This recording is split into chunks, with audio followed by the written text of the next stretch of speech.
አዋጅን ያውጃለሁ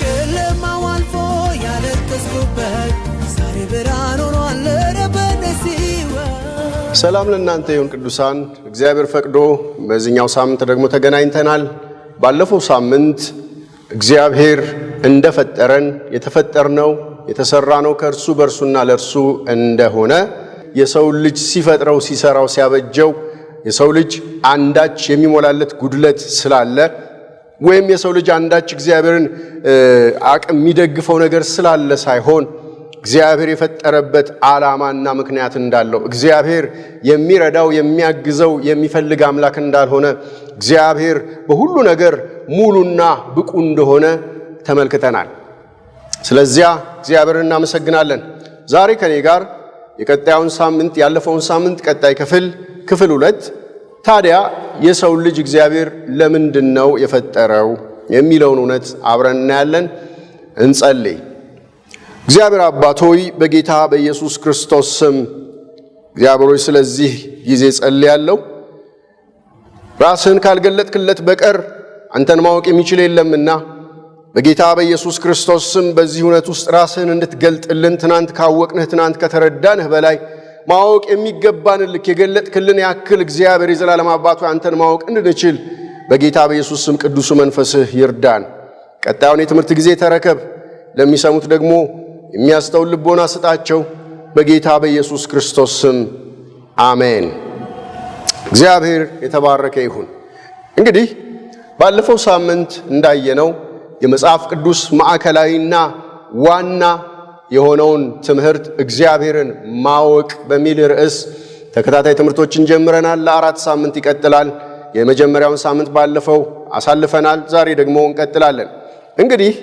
እግዚአብሔር ድጋፍ የማይፈልግ እግዚአብሔር የሚያግዘው የሚመክረው የሚያማክረው የሚፈልግ አምላክ ካልሆነ የሰው ልጅ በምን ምክንያት ፈጠረው ብለን ስንል ለዚህ ትክክለኛ ምላሽ የሚሰጠን ሕያው የሆነው የእግዚአብሔር ቃል ነው ምክንያቱም እግዚአብሔር ራሱን ሊታወቅልን ወይንም ራሱን ሊገልጥልን የወደደውን ያክል የገለጠልን በቅዱስ ቃሉ ነው እንድናውቀው የሚፈልገውን ያክል ልንረዳው የሚፈልገውን እውነት ሁሉ በዚህ በሕያው ቃል ውስጥ ስለገለጠልን ስለ ራሳችንም ማንነት ደግሞም ስለ ፈጣሪያችን ማንነት የገለጠልን ያክል ልናውቅ የምንችልበት መሰረታዊው ነገር ሕያው የሆነው እግዚአብሔር ቃል ነው በመጽሐፍ ቅዱስ ውስጥ ከተሰጡ የተለያዩ ምክንያቶች የሰው ልጅ የተፈጠረበትን የተለያዩ ምክንያቶች ቢኖሩም ሁሉም በዚህ ውስጥ የሚጠቀለሉ ወይም ቀጥሎ ባሉት ሐሳቦች ውስጥ የሚጠቀለሉ ናቸውና እግዚአብሔር ለምንድነው የፈጠረን ብለን ስንል እግዚአብሔር ማንነቱ የሆነውን ፍቅሩን ክብሩን ኃይሉን በእኛ ይገልጥ ዘንድ ሰውን ፈጥሯል መጽሐፍ ቅዱስ ለፈጠራው እግዚአብሔር ለፈጠረበት ምክንያት ወይም እግዚአብሔር የሰው ልጅ የፈጠረበትን ምክንያት ሲናገር ዋናና መሰረታዊ በሆኑ ሁኔታዎች የተጻፉትን የእግዚአብሔር ቃል ክፍሎች አብረን እንመለከታለን ወይም ሐሳቡን እንመለከታለን እንግዲህ በመጀመሪያ እግዚአብሔር እኛን ለምንድነው የፈጠረን የሚለውን ቅድም ሳነሳ ፍቅር የሚለውን አስቀድም ያለ ያ በምክንያት ነው እግዚአብሔር የሰው ልጅ የፈጠረበት ዋነኛ ምክንያት ጥብቅ ለሆነ ወዳጃዊ ወይንም ቤተሰባዊ የፍቅር ግንኙነት ነው እግዚአብሔር የፍቅር አምላክ የህብረት አምላክ የግንኙነት አምላክ ስለሆነ ለዚህም መጽሐፍ ቅዱስ ከእግዚአብሔር ጋር ስላለን ግንኙነት ሲናገር እንደምታውቁት እግዚአብሔር ለሰው ልጆች የሆነ ነገር ማስረዳት ሲፈልግ በሚያውቁት ነገር ነው ምሳሌ የሚሰጠው ጌታ ኢየሱስ ክርስቶስንም ስትመለከቱት በአዲስ ኪዳን ውስጥ አንድን እውነት ለመናገር ሲፈልግ ሰዎች በአካባቢያቸው ሊረዱት ወይም ሊገነዘቡት በሚችሉት ነገር ምሳሌ ይሰጣቸዋል ያንን እውነት ያበራላቸዋል ይገልጥላቸዋል በዚህ ምክንያት ከእግዚአብሔር ጋር ስላለን ግንኙነት መልክ ወይም ይዘት እግዚአብሔር በቃሉ ሲያስተምረን የተጠቀመባቸው ምሳሌዎች እግዚአብሔር ሰውን የፈጠረበትን ምክንያትና ከእግዚአብሔር ጋር ያለን ግንኙነት ወይም ከእግዚአብሔር ጋር ያለን የትውውቅ ስፋት የት ድረስ እንደሚሄድ እነዚህን መለኪያዎች ማየት እንችላለን ለምሳሌ እግዚአብሔር በቅዱስ ቃል ውስጥ ከእርሱ ጋር ያለንን ግንኙነት ከገለጠባቸው የግንኙነት አይነቶች መካከል የአባትና የልጅ ግንኙነት በጣም በሰፊው በመጽሐፍ ቅዱስ ውስጥ እኛ የእግዚአብሔር ልጆች እርሱ አባታችን እንደሆነ በብሉይም በአዲስ ኪዳንም በጣም በሰፊው የተገለጠ አገላለጥ ነው።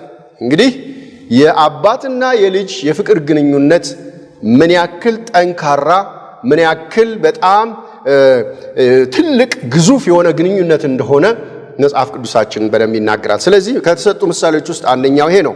ሌላው የግንኙነት አይነት ደግሞ ከአባትና ከልጅነት ቀጥሎ ያለው በጣም ጠንካራ የሆነ የግንኙነት አይነት የባልና የሚስት ነው። የባልና የሚስት የአባትና የልጅን ስንመለከት ልጅ ሁልጊዜ ከአባት የሚወጣ ስለሆነ አባትና ልጅ መካከል ያለው ግንኙነት በውጫዊ ግንኙነት ብቻ የሚገለጥ ሳይሆን ውስጣዊ ትስስር ያለው፣ በደም የሆነ ትስስር ያለው በጣም ትልቅ የሆነ ግንኙነት ነው። የባልና የሚስትን ግንኙነት ደግሞ ስንመለከት ሁለት የተለያዩ አካላት አንድ የሚሆኑበት በጣም ፍጹም የሆነ አስገራሚ ምስጢር ነው። ስለዚህ እግዚአብሔር ከእሱ ጋር ያለንን ግንኙነት ሲናገር ባልና በሚስት መካከል ያለውን አይነት ጠንካራ ግንኙነት የሚገልጥ ምሳሌ ይጠቀማል። እንግዲህ ይህንንም እውነት በብሉይም በአዲስ ኪዳንም በተለይ በአዲስ ኪዳን ጉልህ በሆነ ሁኔታ በምሳሌነት ተቀምጦ እናገኘዋለን። ሌላው የመልካም እረኛና በበግ መካከል ያለውን በመንጋውና በእረኛው መካከል ያለውን ግንኙነት የሚመስል በብሉይም በሐዲስ ኪዳንም በጣም በሚገርም ሁኔታ እግዚአብሔር ራሱን እንደ እረኛ ሕዝቡን ደግሞ እንደ መንጋ አድርጎ ያቀርባል። በአዲስ ኪዳን ደግሞ ልክ እንደዚሁ በግልጥ ጌታ ኢየሱስ ክርስቶስ ራሱን መልካም እረኛ አድርጎ መንጋዎችን ደግሞ ያስቀምጣል። ስለዚህ በእረኛና በመንጋ መካከል ያለን ጠንካራ ግንኙነት በመጽሐፍ ቅዱሳችን ውስጥ በሰውና በእግዚአብሔር መካከል ስላለው ግንኙነት ገላጭ ሆኖ ተቀምጧል። ሌላው የጌታና የባሪያ ግንኙነት። የጌታና የባሪያ ስንል ባሪያ ሁለት አይነት አለ። በክፍያ የሚሰራ ሙሉ መብቱን ሙሉ ማንነቱን ስለ ደሞዝ የሚሰራ ባሪያ አለ፣ ሙሉ መብቱና ማንነቱን ለጌታው ያልሰጠ።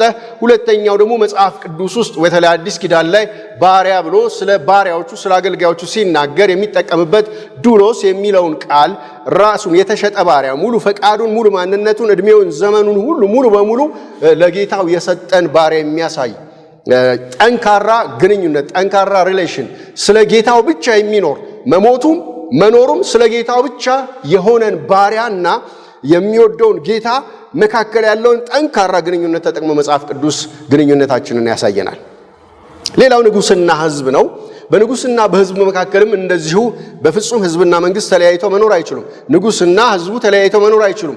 ምክንያቱም ሕዝቡ ከሌለ ንጉሡ የለም፣ ንጉሡ ከሌለ ደግሞ ሕዝብም ላይኖር ይችላል። ስለዚህ በንጉሥና በሕዝብ መካከልም በጣም ጠንካራ የሆነ ግንኙነት አለ።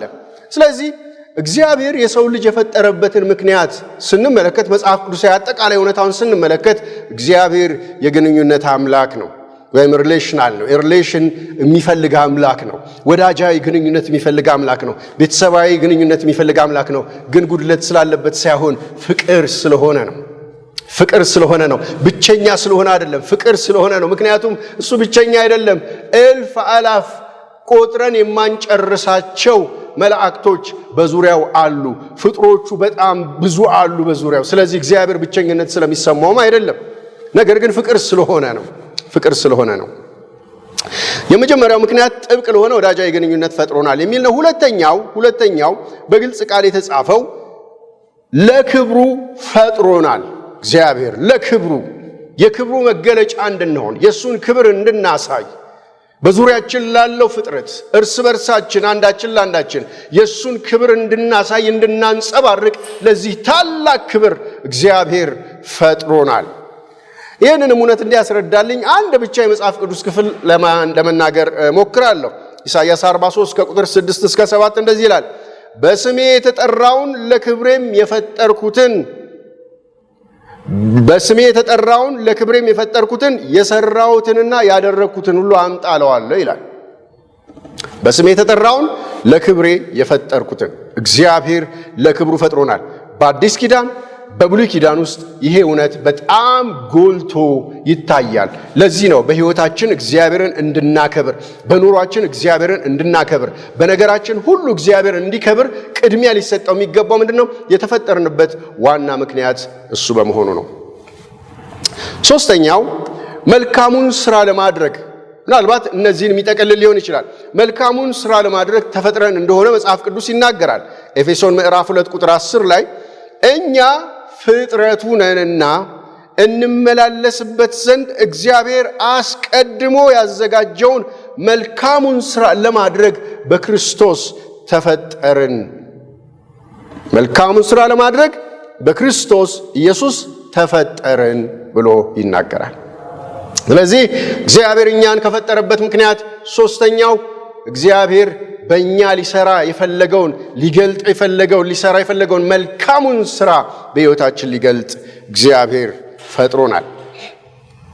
እንግዲህ የፈጠረን ከታላቅ ፍቅሩ የተነሳ ጥልቅና ጥብቅ በሆነ ወዳጃዊ ግንኙነት ውስጥ ክብሩን በእኛ ይገልጥ ዘንድ የእርሱን ማንነት ወይም መልክ እንድናንጸባርቅ በመሆኑ በመጽሐፍ ቅዱስ ውስጥ ከመጀመሪያው ምዕራፍ ዘፍጥረት ስንነሳ ስለ አዳምና ሔዋን እንዲሁም ስለ እግዚአብሔር በዛ ክፍል ውስጥ የተጻፉትን ነገሮች ስናይ በጣም ያስደንቁናል። ምንድነው የሚያስደንቀን? የሚገርመው በኤደን ገነት ውስጥ ስለነበረው ሁኔታ መጽሐፍ ቅዱስ ሲጽፍ ስለ አዳምና ሔዋን የኤደን ገነትን ለማበጀት ይተጉ የነበረውን ትጋት አልነበረም ቅድሚያ የሚናገረው። የኤደን ገነት ውበትን ቢገልጥም እዛ ላይ አይደለም ጊዜውን የሚፈጀው። በጉልህ እዛ ውስጥ ከሚነገሩት ነገሮች ውስጥ በጣም ትልቅ ስፍራ ከተሰጣቸው፣ ትኩረት ከተሰጣቸው ትልልቅ እውነቶች ውስጥ የመጀመሪያውና ቀዳሚው እግዚአብሔር ከአዳምና ከሔዋን ጋር የነበረው የዕለት ተዕለት ግንኙነት ነበረ። ሃሌሉያ! ያ ነበረ።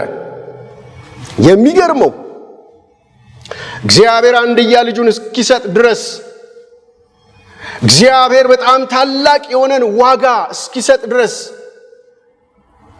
እንዲራመድ ካደረጉት ጉዳዮች መካከል በኤደን ገነት ውስጥ የተፈጠረው በእግዚአብሔርና በሰው መካከል የነበረው ሪሌሽን ግንኙነት መሰበር፣ መበላሸቱ ነበር።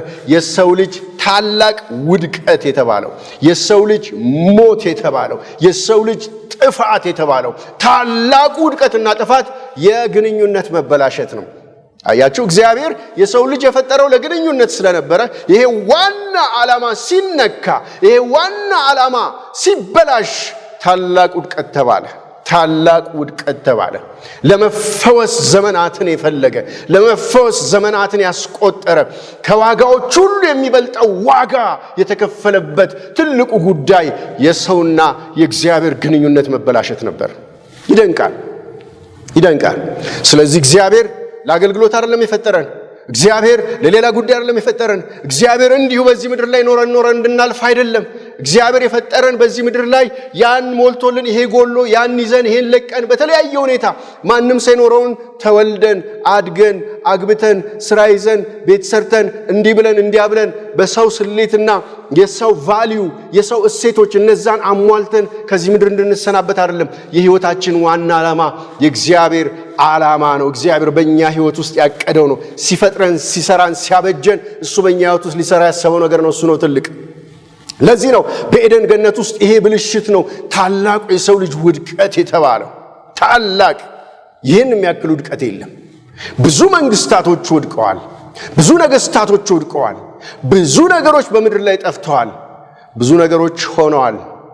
ኤደን ገነትን የሰው ልጅ ለቋል። እሱ አይደለም ትልቅ ነገር እንደ ጉዳት የተቆጠረው። የኤደን ገነት ውበትን ማጣቱ፣ በኤደን ገነት ውስጥ ያለውን ምቾት፣ በኤደን ገነት ውስጥ ያለውን ነገር ማጣቱ አይደለም ትልቅ ጥፋት ወይንም ማጣት የተባለው፣ ውድቀት የተባለው፣ ሞት የተባለው ከእግዚአብሔር መለየቱ፣ እግዚአብሔርን ማጣቱ ነበረ። ይሄ ግንኙነት መበላሸቱ ነበረ። ኃጢአት የሚለውን ቃል ኃጥአ ወይንም አጣ የሚለውን ሐሳብ እንደሚይዝ ይነገራልና ኃጥአ ወይም አጣ የሰው ልጅ ያጣው ምንድን ነው? ምግብ አይደለም። ከኤደን ገነት ከወጣ በኋላም በላቡም ቢሆን መብላትን ቀጥሏል። ልብስ አይደለም። ከኤደን ገነት ከወጣ በኋላም መልበሱን ቀጥሏል። ሌላ ነገር አይደለም። ከኤደን ገነት ከወጣ በኋላ ያንን በላቡ በጥረቱ መኖሩን ቀጥሏል። ያጣው አንድ ነገር ነበር። አንድ ነገር ያጣው እግዚአብሔርን ነበር። ለዚህ ነው ኃጢአት ማለት እግዚአብሔርን ማጣት፣ ከእግዚአብሔር መለየት፣ ከእግዚአብሔር ጋር ያለን ግንኙነት መሰበርና መበላሸት የሆነው በዚህ ምክንያት ነው። ወገኖቼ እግዚአብሔርን ማጣትን የመሰለ ኪሳራ በዚህ ምድር ላይ የለም። ብዙ መንግስታቶች፣ ብዙ ፋብሪካዎች፣ ብዙ ኢኮኖሚዎች ከስረዋል በዘመናት መካከል። በሰው ልጅ ኪሳራ ውስጥ ግን እንዲህ ያለ ትልቅ ኪሳራ ተመዝግቦም ታይቶም አይታወቅም። ለዚህ ነው የዚህን ኪሳራ የሚያካክሰው ብርና ወርቅ አልነበረም። ይህን ኪሳራ የሚያካክሰው በሺህ ተራሮች ላይ ያሉ ሀብቶች አልነበሩም። ይህን ኪሳራ መልሶ የሚጠግነው ሕይወት ነው። የእግዚአብሔር ልጅ ጌታ ኢየሱስ ክርስቶስ የመጣው ይህን ኪሳራ በደሙ ሊከፍል ሊያወራርድ መጣ። ክብር ለስሙ ይሁን። እንግዲህ ከእግዚአብሔር ጋር የነበረው ግንኙነት ሲቋረጥ ከወዳጅነት ወደ ጠላትነት፣ ከአባትነትና ከልጅነት ወደ ጠላትነት ተሸጋገሩ። ግንኙነታቸው ተበላሸ። እግዚአብሔርና ሰው ተራራቁ። በመካከላቸው ታላቅ የጥል ግድግዳ ቆመ። ግንኙነት ተበላሸ። ለዚህም ነበር እንግዲህ ጌታ ኢየሱስ ክርስቶስ ሲመጣ እንዲህ አለ፣ እውነትም መንገድም ሕይወትም እኔ ነኝ። በእኔ በቀር ወደ አብ ሊመጣ የሚችል ሪሌሽኑን ሊቀጥል የሚችል የእግዚአብሔር ልጅነትን ሊያገኝ የሚችል ማንም የለም ብሎ ተናገረ። ምናልባት በዚህ ሰዓት ጌታ ኢየሱስ ክርስቶስን እንደ ግል አዳኛችሁ አድርጋችሁ ያልተቀበላችሁ ሰዎች ይህንን መልእክት የምትሰሙ ከሆነ ካለ ጌታ ኢየሱስ ክርስቶስ ወደ እግዚአብሔር አብ በመምጣት የእግዚአብሔር ልጅ መሆን፣ የተበላሸውን ግንኙነት መቀጠል አይቻልም። ሌላ መንገድ የለም። ዮሐንስ ወንጌል ምዕራፍ 1 ላይ እንደዚህ ነው የሚለው፣ ለተቀበሉት ሁሉ በስሙ ለሚያምኑት ለነርሱ የእግዚአብሔር ልጆች የሆኑ ዘንድ ስልጣን ተሰጣቸው ወይም መብት ተሰጣቸው። ይህንን መብት ማግኘት የሚቻለው በአንዱ ልጁ በጌታ በኢየሱስ ክርስቶስ በማመን ብቻ ነው። ይህን ሪሌሽን፣ ይህን ግንኙነት ማደስ የሚቻለው በእግዚአብሔር አባትነት ጥላ ውስጥ መግባት የሚቻለው የእግዚአብሔር ልጅ መሆን የሚቻለው የዘላለም ሕይወትን ማግኘት የሚቻለው በዚህ እውነትም ሕይወትም መንገድም በሆነው በጌታ በኢየሱስ ክርስቶስ ነው። በክርስቶስ ኢየሱስ ያመናችሁ ይህንን መልእክት የምትሰሙ ደግሞ እናንተ በራሳችሁ ጥረትና ብቃት፣ በራሳችሁ ማንነትና ለእግዚአብሔር ባደረጋችሁት መልካም ነገር ሳይሆን በአንዱ በልጁ በጌታ በኢየሱስ ክርስቶስ በኩል ብቻ ወደ እግዚአብሔር መቅረብ የምትችሉበትን እውነት በልባችሁ ደጋግማችሁ ልታትሙት ይገባል። የዳናችሁት በጸጋ ነው። የዳናችሁት በማመን ነው። በራሳችን ሥራ አልዳንም፣ በራሳችን ሥራ አልጸደቅንም። ይህ ማለት ግን በሕይወታችን ውስጥ ጽድቅ የሆነው የክርስቶስ ሕይወት በሥራ የሆነው የሚገለጠው እምነት አይገለጥም ማለት አይደለም። በዚህ አጋጣሚም አንድ ጊዜ ከዳንኩ ለዘላለም ድኛለሁ በሚል የተሳሳተ የሞኝነት ሐሳብ ከመጽሐፍ ቅዱስ ያፈነገጠ አስተምህሮ ነፍሳችሁ ታንቃ ያላችሁ ሰዎች ካላችሁ ፈጥናችሁ ንስሐ ገብታችሁ የኢየሱስ ክርስቶስ በጸጋ የዳነው ሕይወት ፍሬ ያለው ስለሆነ፣ የጽድቅ ፍሬ ያለው ስለሆነ፣ የቅድስና ፍሬ ያለው ስለሆነ፣ መገለጫው ይሄ ስለሆነ፣ ኢየሱስ ዋጋ የከፈለው በኃጢአት ምክንያት ስለሆነና ኃጢአትን መቼም ቢሆን ስለማይፈቅድና ስለማይስማማ በዚህ አይነት ሕይወት ውስጥ ያላችሁ ካላችሁም ዛሬ ጥሪ ያደርግላችኋለሁ። እንግዲህ እግዚአብሔር ልጁ ኢየሱስ ክርስቶስን እውነትም መንገድም ሕይወትም አድርጎ ሲልክልን በመረቀልን በዚህ ጎዳና እንደገና ወደ አብ መግባት እንድንችል፣ ወደ አባታችን መግባት እንድንችል፣ ወደ ንጉሳችን መግባት እንድንችል፣ ወደ ጌታችን መግባት እንድንችል፣ ወደ እረኛችን መግባት እንድንችል፣ ወደ እርሱ ያን ግንኙነት እንደገና መልሶ በደሙ ኪዳን እንደገና ሰርቶልናል። ስለዚህ እግዚአብሔርን ማወቅ የሚችሉ ሰዎች በዚህ መንገድ የሄዱ ብቻ ናቸው። ለምን? ጌታ ኢየሱስ ክርስቶስ እንዲህ ብሎ ይናገራል፣ ልጅ ካልገለጠለት በቀር ስለ አባት ማወቅ የሚችል የለም፣ አባት ካልገለጠለት በቀር ስለ ልጅ ማወቅ የሚችል የለም። እግዚአብሔርን በትክክል ማወቅ፣ መተዋወቅ፣ ከእግዚአብሔር ጋር ግንኙነት መፍጠር፣ ወዳጃዊ ግንኙነት መፍጠር፣ ቤተሰባዊ ግንኙነት መፍጠር የሚቻለው በክርስቶስ ኢየሱስ በማመን ብቻ ነው። አሁንም እግዚአብሔር ከእርሱ ጋር ያለንን ግንኙነት እጅግ የጠለቀና የጠበቀ እንዲሆን ይፈልጋል። ይህ ማለት ምንድን ነው? የግንኙነት መሰረት በትውውቅ ቢጀምርም የሚጸናውና የሚገለጠው በፍቅር ነው። ለዚህ ነው እግዚአብሔር ከሱ ጋር ያለን ግንኙነት በፍቅር እንዲሆን ደግሞ ደጋግሞ ከብሉይ ኪዳን ተነስተን አዲስ ኪዳንን ስናጠቃልል ከሱ ጋር ያለንን ግንኙነት ገና ስንጀምር ለእስራኤላውያን የሰጣቸው ትእዛዝ አንድ ነው። በፍጹም ልባችሁ፣ በፍጹም ነፍሳችሁ፣ በፍጹም ሐሳባችሁ እግዚአብሔርን ውደዱ የሚል ትእዛዝ የሰጣቸው። ግንኙነቱ በፍቅር ነው። አገልግሎት ሁለተኛ ነገር ነው። ሌሎች ነገሮች ለእግዚአብሔር ልናደርግለት የምንፈልገው፣ ለእግዚአብሔር ልንሆንለት የምንፈልገው፣ እግዚአብሔር እንዲያደርግልን የምንፈልገው ነገር እንዲሆንልን የምንፈልገውም ሁለተኛ ነው። መጀመሪያው ሪሌሽናችን ከእግዚአብሔር ጋር የሚጀምረው በፍቅር ነው። በአዲስ ኪዳንም ይሄንን እውነት በዮሐንስ ወንጌል ምዕራፍ 15 ቁጥር 13 እንዲህ ይላል፣ ነፍሱን ስለ ወዳጆች ከመስጠት ይልቅ ከዚህ የሚበልጥ ፍቅር ለማንም የለውም እያለ የፍቅሩን ታላቅነት የእግዚአብሔርን የፍቅር ታላቅነት ይናገርና ልንኖር የሚገባን ደግሞ በፍቅሩ እንደሆነ እንዲሁ ዮሐንስ ወንጌል ምዕራፍ 15 ከቁጥር 9 እስከ 10 እንዲህ ይላል፣ አብ እንደወደደኝ እኔም ደግሞ ወደድኳችሁ፣ በፍቅሬ ኑሩ። እኔ አባቴን ትእዛዝ እንደጠበቅኩ በፍቅሩ እንደምኖር ትእዛዜን ብትጠብቁ በፍቅሬ ትኖራላችሁ።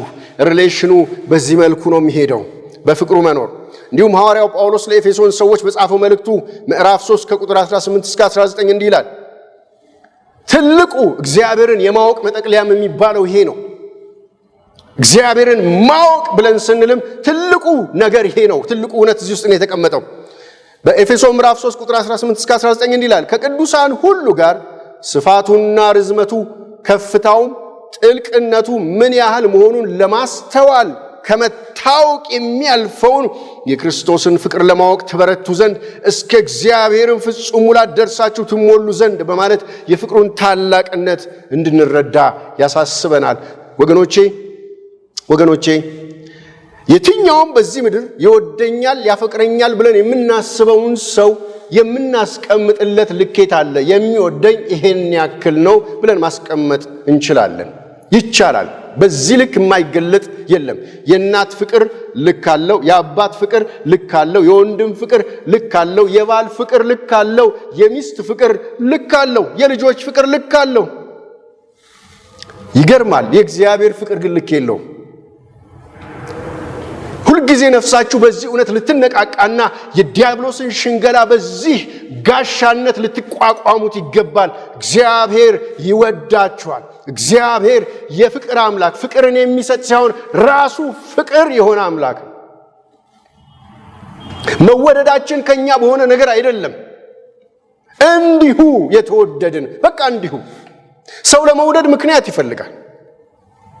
የአባትና የልጅን ስንመለከት አባት ልጁን የሚወደው ልጁ ስለሆነ ነው። በልጅና በአባት መካከል የተሰጠ ተፈጥሯዊ ግንኙነት አለ። እንደገና ደግሞ አብሮ በሚሄዱበት ጊዜ የሚጨምር ፍቅር በመካከላቸው አለ። የሌሎቹንም ግንኙነቶች የፍቅር ልኬት ስንመለከት ምክንያት አለው። የእግዚአብሔር ፍቅር ግን ምክንያት የለውም፣ ልክ የለውም። ያ ማለት ግን በዚህ የፍቅር ሙላት ውስጥ ለመመላለስ ግን ልንሄድበት የሚገባ የተሰመረ መስመር አለ።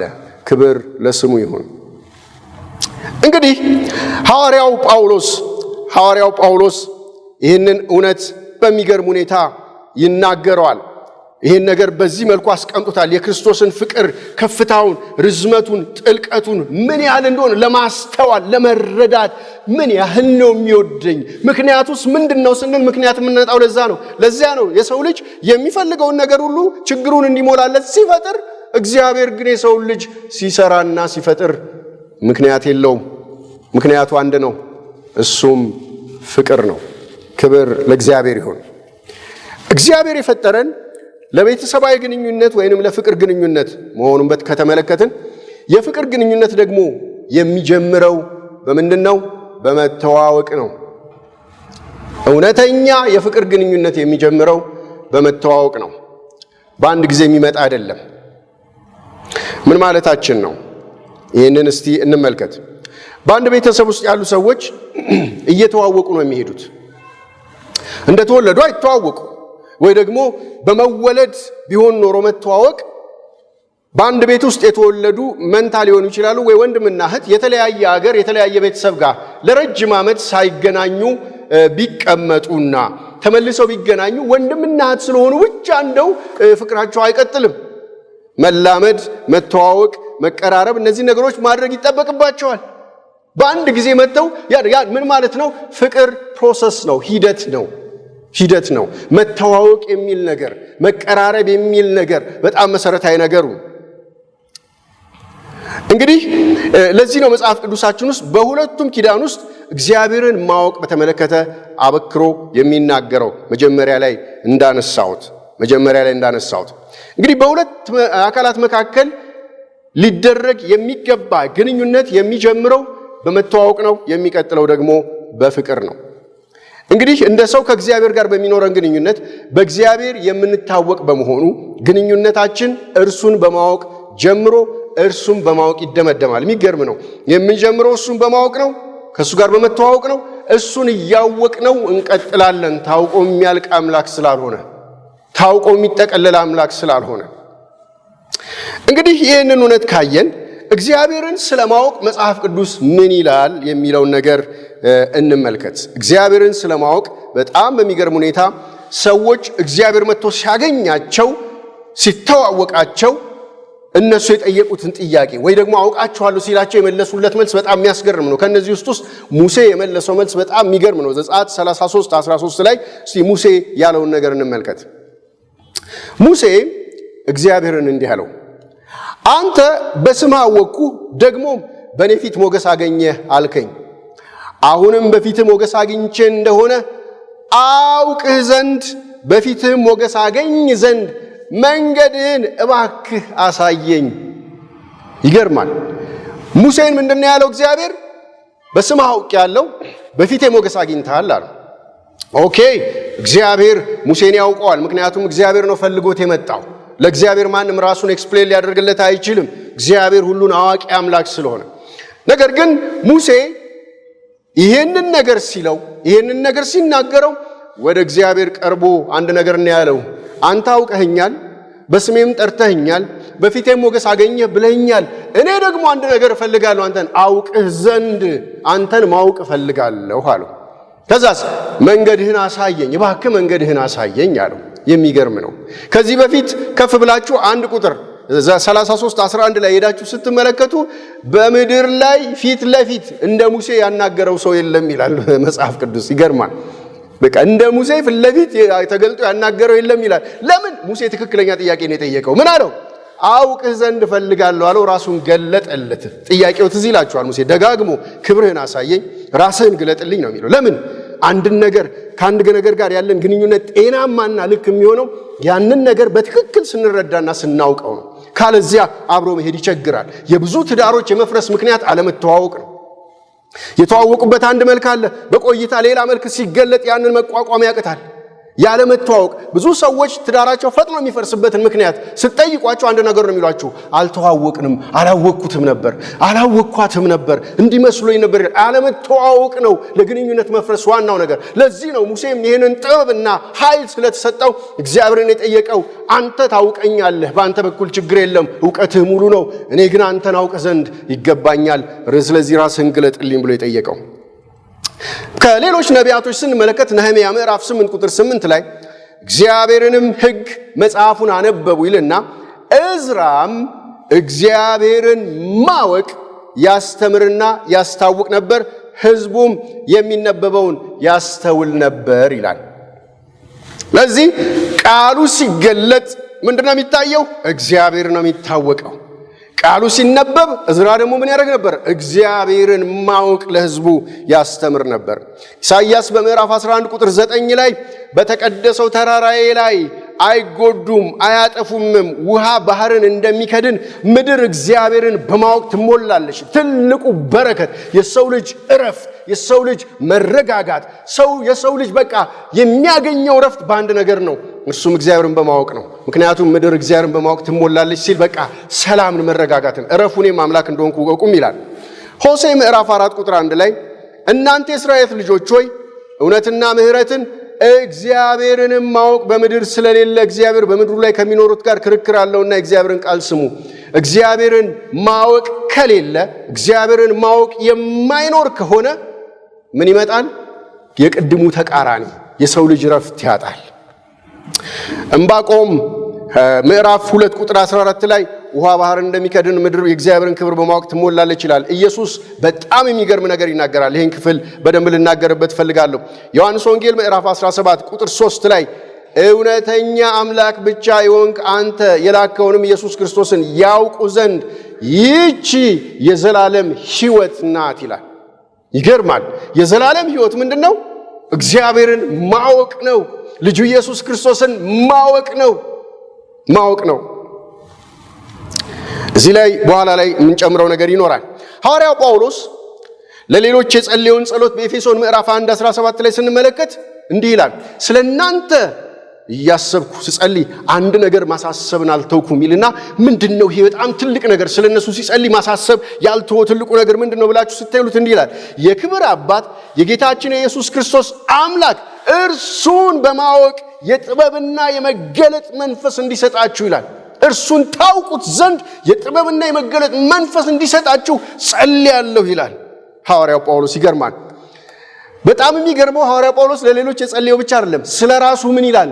ምን ይመኛል ብላችሁ ስትሉ 20 ዓመት ካገለገለ በኋላ ብዙ መንፈሳዊ ነገሮችን ካየ በኋላ ብዙ መንፈሳዊ ምስጢሮችን እስከ 3ኛ ሰማይ ድረስ ሄዶ ካየ በኋላ ቢሆንልህ ምንድነው አሁን ከዚህ በኋላ በምድር ላይ በምትቆይበት ጊዜ እንደው ቢሆንልኝ የምትለው ብላችሁ ጠጋ ብላችሁ ጳውሎስን ስጠይቁት እንዲህ ይላችኋል። ፊልጵስዩስ 3:8 20 ዓመት የእግዚአብሔርን ክብርና ክንድ የእግዚአብሔርን ታላቅነት ካየ በኋላ ምን ትመኛለህ ብትሉት ሐዋርያ ጳውሎስ እንዲህ ይላል፣ አሁን በእውነት ከሁሉ ይልቅ ስለሚበልጥ ስለ ክርስቶስ ኢየሱስ ስለ ጌታዬ ዕውቀት ነገርን ሁሉ እንደ ጉዳት እንዲሆን እቆጥራለሁ። ስለ እርሱ ሁሉን ተጎዳው፣ ክርስቶስንም ማገኝ ዘንድ በክርስቶስም በማመን ያለውን ጽድቅ ማለትም በእምነት ከእግዚአብሔር ዘንድ ያለውን ጽድቅ እንጂ ከሕግ ለእኔ ያለውን ጽድቅ ላይ ሳይሆንልኝ በእርሱ ገኝ ዘንድ ሁሉን እንደ ጉድፍ እቆጥራለሁ ይልና እርሱንና የትንሣኤውን ኃይል እንዳውቅ በመከራው እንድካፈል ወደ ሙታን ትንሣኤ ልደርስ በሞቱ እንድመስለው እመኛለሁ። በሞቱ እንዲመስለው የተመኘበት ምክንያት ምንድን ነው? የትንሣኤው ኃይል የማን ነው? የእርሱ ነው። ስለዚህ እርሱን በማወቅ አውቀው ዘንድ ይህንን ነው የምመኘው ይላል። ይገርማል። እግዚአብሔርን ማወቅ እንዴት ትልቅ ነገር ነው! እግዚአብሔርን ማወቅ እንዴት ግሩም ነገር ነው! እንግዲህ ከብሉይ ኪዳን ጀምረን ነቢያትን አየን፣ ካህናትን አየን፣ ጌታ ኢየሱስ ክርስቶስ የተናገረውን አየን፣ ሐዋርያው ጳውሎስ ያለውንም አየን። አሁን ጴጥሮስ የተናገረውን እንመልከት። ሁለተኛ ጴጥሮስ ምዕራፍ 1 ከቁጥር 3 እስከ 4 እንዲህ ይላል፣ የመለኮቱ ኃይል በገዛ ክብሩና በበጎነቱ የጠራንን በማወቅ ለሕይወትና እግዚአብሔርን ለመምሰል የሚሆነውን ነገር ሁሉ ስለሰጠን ይላል። የጠራንን በማወቅ ውስጥ ብዙ ነገሮች ይገለጣሉ። የዮሐንስ መልእክቶችና ወንጌሉን በሙሉ ብንመለከት እግዚአብሔርን ስለማወቅ የሚናገሩ ናቸው። ስለዚህ ወገኖቼ እግዚአብሔርን ማወቅ በጣም ታላቅ እውነት ነውና እግዚአብሔርን ማወቅ የመጽሐፍ ቅዱስ ማዕከላዊ ሐሳብ ነውና እግዚአብሔርን ስለማወቅ በቀጣዮቹ ሳምንቶች እየጸለያችሁ እንድትቆዩ፣ በቀጣዮቹ ሳምንቶች በእግዚአብሔርን ስለማወቅ እግዚአብሔርን እየተማጸናችሁ ላውቅ እፈልጋለሁ እያላችሁት እንድትቆዩ፣ በቀጣዩ 3ኛ ክፍል ላይ እግዚአብሔርን ማወቅ ምን ማለት ነው? አስፈላጊነቱን አይተናል። መጽሐፍ ቅዱስ ምን ያህል ትኩረት እንደሚሰጠው አይተናል። ግን ምን ማለት ነው? እግዚአብሔርን ማወቅ ምን ማለት ነው? ከዛስ እንዴት ነው ማቀው የሚለውን ሐሳብ አይተን እንደመድም ይሆናል። እግዚአብሔር ይባርካችሁ፣ ጸጋውን ያብዛላችሁ። በሚቀጥለው ሳምንት እግዚአብሔርን ማወቅ ምን ማለት ነው የሚለውን ጥያቄ ከእግዚአብሔር ቃል በመመለስ እናያለን። እግዚአብሔር ይባርካችሁ።